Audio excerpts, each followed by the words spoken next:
Hai, perkenalkan kami dari kelompok 2. Materi yang akan kami bawakan hari tentang kasus penistaan agama yang dilakukan oleh Panji Gumilang. Halo, selamat siang.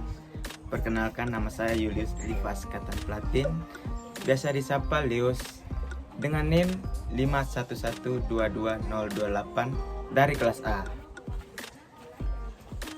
Hai, perkenalkan nama saya Laura Berenika Aprian Hijab, biasa panggil dengan Laura, dan NIM saya adalah 511222045. Halo, perkenalkan nama saya Jonathan Natalio Agung, saya biasa disapa Agung dengan NIM 511222013. Hai, perkenalkan nama saya Elizabeth Rivenali, biasa dipanggil LC, dengan NIM 511222044.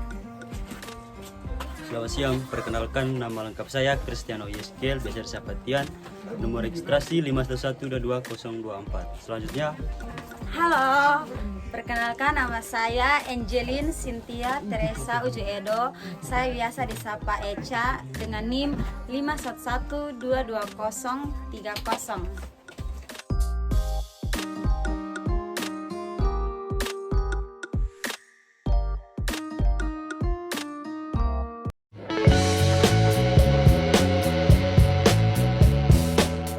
Tengah jadi perbincangan di media sosial foto-foto salat Id yang digelar di Pondok Pesantren Al Zaitun Indramayu. Foto tersebut memicu kontroversi dan membuat warganet menjadi geger. Pasalnya tidak seperti layaknya sholat pada umumnya. Warganet menyoroti sosok seorang jemaah wanita yang posisinya malah sejajar dengan jemaah laki-laki. Foto ibadah sholat Id yang digelar di Ponpes Al Zaitun itu kini viral usai salah satunya diunggah oleh akun Instagram @kamerapengawas.id pada Minggu 23 April 2023. Dalam postingan terlihat ratusan jemaah tengah melaksanakan sholat Idul Fitri. Menariknya, jika dilihat sekilas para jemaah membentuk saf yang berjarak dan berjajar sangat rapi. Pemandangan tersebut terlihat seperti cara sholat saat pandemi COVID-19 melanda. Namun yang membuat warganet sangat heran adalah ada jemaah wanita yang sholat berbaur dengan jemaah pria. Yang makin membuat aneh lagi, terlihat ada kursi di samping para jemaah. Lebih lanjut, kini foto-foto sholat Id yang digelar di Ponpes Al Zaitun viral di media sosial. Tak sedikit warganet yang mengaku mengetahui adanya aliran yang melaksanakan sholat berjarak layaknya ponpes tersebut. Bahkan ada juga warganet yang menilai jemaah itu termasuk dalam aliran sesat. Sebagai informasi dikatakan dalam keterangan unggahan, sholat Id tersebut digelar di Masjid Al-Rahmatan Lil Alamin. Sementara itu, hingga berita ini ditayangkan, belum ada keterangan lebih lanjut terkait gelaran sholat Id di Ponpes Jawa Barat tersebut. Halo, jadi kali ini kelompok kami akan membahas tentang kasus penistaan agama yang dilakukan oleh Panji Gumilang. Nah, nantinya kami akan membahas dalam 4 bagian. Yang pertama, kami akan menguraikan tentang kasus posisinya. Yang kedua, kami akan membahas pasalnya. Yang ketiga, kami akan membahas terkait dengan unsur-unsur dari pasal tersebut. Yang kemudian akan kami kaitkan dengan kasus posisinya. Dan yang keempat adalah hasil analisis kasus, di mana kami juga akan menambah pendapat para ahli serta pendapat dari kelompok. Nah, di sini saya akan bahas terlebih dahulu mengenai kasus posisinya, yaitu pelaku. Pelakunya adalah Panji Gumilang. Beliau merupakan seorang pendidik yang mendirikan sebuah pesantren Al Zaitun. Tempat penggeledahannya dilakukan di kompleks Al Zaitun, Masjid Al Zaitun, lalu di perumahan Panji Gumilang sendiri, dan di Masjid KLM atau kantor lembaga kemasjidan. Lalu tanggal penangkapannya dilakukan pada 2 Agustus 2023 pada pukul 14.00. Nah, terdapat beberapa barang bukti yang ditemukan, yaitu ada 31 barang bukti, yang mana yang pertama ada 9 barang bukti yang ditemukan di KLM atau kantor lembaga masjid, lalu ada 4 barang bukti yang ditemukan di Masjid Al-Hayat, dan 18 barang bukti lainnya ditemukan di perumahan Panji Gumilang itu sendiri.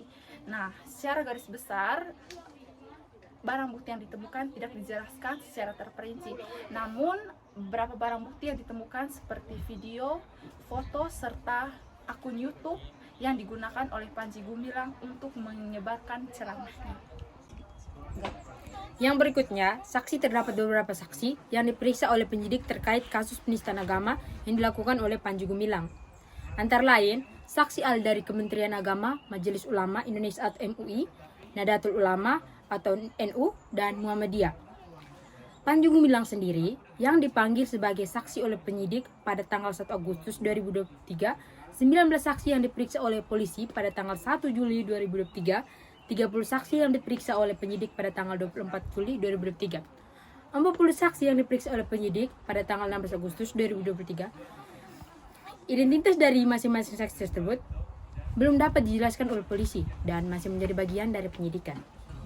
7.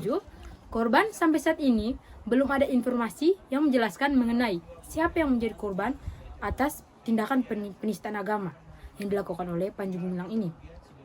Namun, kasus ini menimbulkan ancaman dari berbagai pihak karena dianggap meresahkan masyarakat dan merusak kerukunan untuk umat beragama di Indonesia.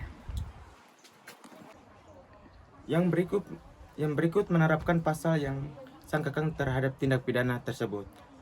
Berkaitan dengan kasus Panji Gumilang ini, maka pasal yang disangkakan yaitu pasal 156A yang berbunyi dipidana dengan penjara selama 5 tahun barang siapa dengan sengaja di muka umum mengeluarkan perasaan atau melakukan perbuatan yang pada pokoknya bersifat permusuhan, penyalahgunaan atau penodaan agama yang dianut di Indonesia, dengan maksud agar supaya orang tidak menganut agama apapun juga yang bersendikan ketuhanan yang Maha Esa. Itulah pasal yang sesuai dengan kasus Panji Gumilang terkait penistaan agama. Yang berikut, unsur-unsur yang terkandung dalam kasus penistaan agama yang dilakukan oleh Panji Gumilang yang terdapat dalam pasal 156A KUHP atau Kitab Undang-Undang Hukum Pidana. Yang pertama, unsur barang siapa.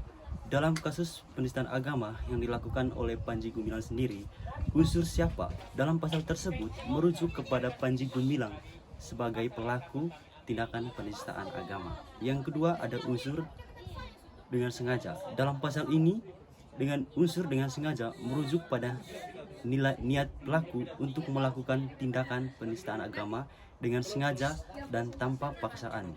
Unsur dengan sengaja yang merujuk pada niat Panji Gumilang untuk mengeluarkan perasaan atau melakukan perbuatan yang pada pokoknya bersifat permusuhan, penyalahgunaan atau penodaan terhadap suatu agama yang dianut di Indonesia, atau dengan maksud agar supaya orang tidak menganut agama apapun juga yang bersendikan ketuhanan yang Maha Esa.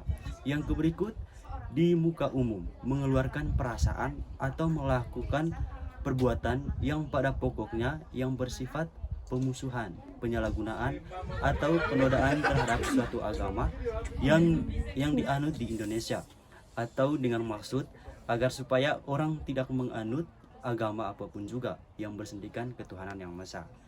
Dari unsur tersebut merujuk kepada tindakan pelaku yang secara terang-terangan mengeluarkan perasaan atau mengeluarkan perbuatan yang tidak pada pokoknya yang bersifat permusuhan, penyalahgunaan ataupun penodaan terhadap suatu agama yang anut di Indonesia.